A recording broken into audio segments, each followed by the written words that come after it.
स्वागत है आपका मेरे YouTube चैनल में साथियों। मेरा उद्देश्य हमेशा ये रहता है कि नई नई तरह की जानकारियाँ आपसे साझा करता रहूं और आप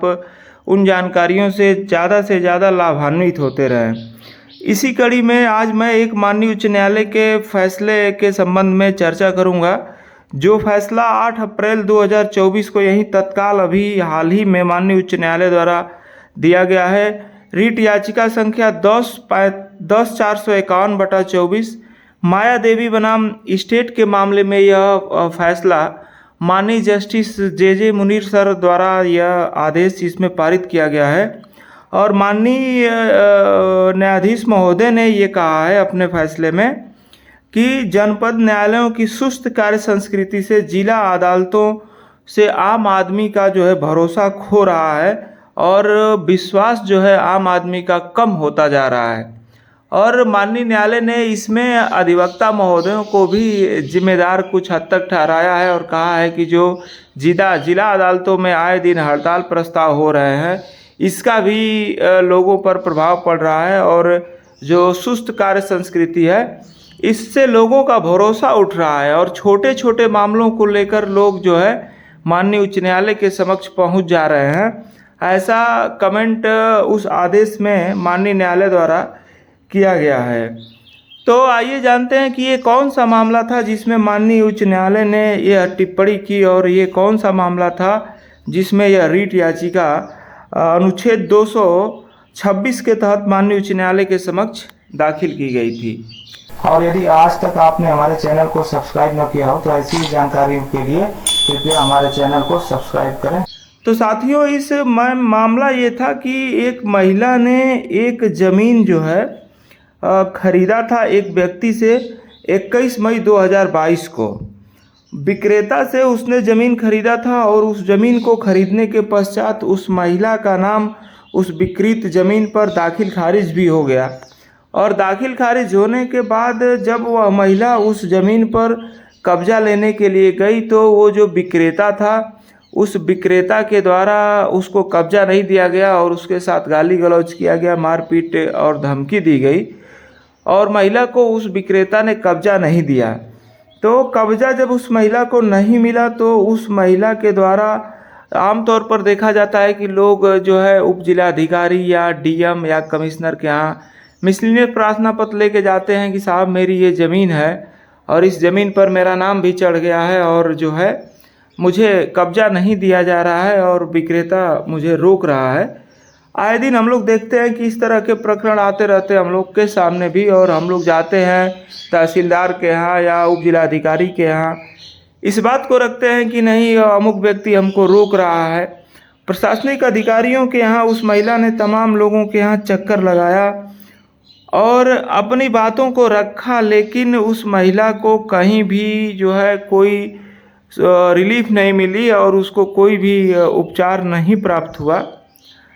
और उस महिला के पति सरकारी नौकरी में थे और उन्होंने अपने विभाग से भी पत्र लिखा और उसमें भी उन्होंने अनुरोध किया, लेकिन उस महिला को डीएम, एसडीएम और कमिश्नर के यहाँ प्रार्थना पत्र दिया उस महिला ने और सबके चक्कर लगाई, कहीं उसकी जब सुनवाई नहीं होती है उस महिला की तो वह उस ज़मीन पर कब्जा दिलाने के लिए माननीय उच्च न्यायालय का दरवाज़ा खटखटाती है और माननीय उच्च न्यायालय के समक्ष जाती है और कहती है कि मेरी ये ज़मीन है जिसको मैंने क्रय किया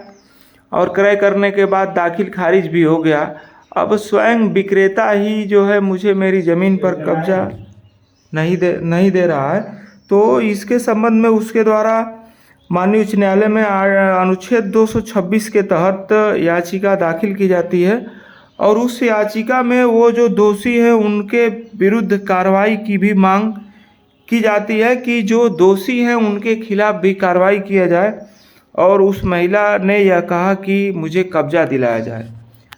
जब इसके संबंध में माननीय उच्च न्यायालय के समक्ष रीट याचिका दाखिल होती है, माननीय उच्च न्यायालय उस मामले की सुनवाई करता है तो माननीय उच्च न्यायालय के समक्ष सारे तथ्य न्यायालय पाता है कि सारे तथ्य ठीक हैं, जो बातें कही गई हैं उसको न्यायालय देखता भी है। और इसी मामले में न्यायालय जो है यह टिप्पणी करता है कि नहीं, जो आम जन का विश्वास है वह जिला अदालतों की जो सुस्त कार्य संस्कृति है उससे आम जन का भरोसा जिला अदालतों से उठ रहा है और छोटे छोटे मामलों में लोग जो है आकर माननीय उच्च न्यायालय में रीट याचिका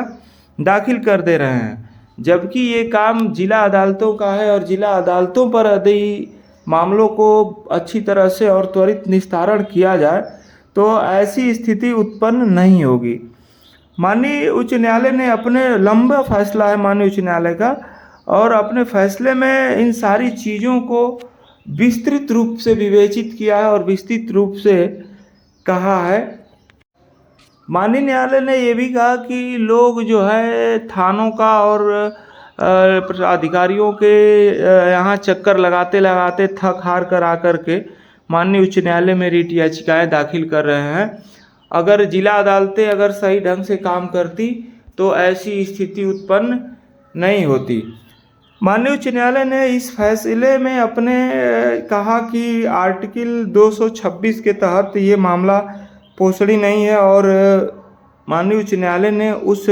याचिका को, जो रीट याचिका संख्या 10/451/24 थी, माया देवी बनाम स्टेट, उस याचिका को मेंटेनेबिलिटी के बिंदु पर पोषणी न होने के कारण उस याचिका को माननीय उच्च न्यायालय ने खारिज कर दिया और ये कहा कि यह याचिका पोषणी नहीं है और हम आर्टिकल 226 के तहत ये कब्जा दिलाने की कार्रवाई को नहीं कर सकते हैं, और माननीय उच्च न्यायालय ने उस रीट याचिका को खारिज कर दिया। मैं अपने कमेंट में ये जो है याचिका संख्या, जो याचिका ये दी गई है उसका नंबर और उसका जो है आदेश है उसको भी मैं आपको दिखा देता हूँ, जिसे आप देख करके इसके संबंध में जानकारी ले सकते हैं। तो साथियों, कैसी लगी ये जानकारी ये कमेंट बॉक्स में ज़रूर बताएं, और अगर आपने मेरे चैनल को अब तक सब्सक्राइब ना किया हो तो आप जो है मेरे चैनल को ज़रूर सब्सक्राइब करें। धन्यवाद।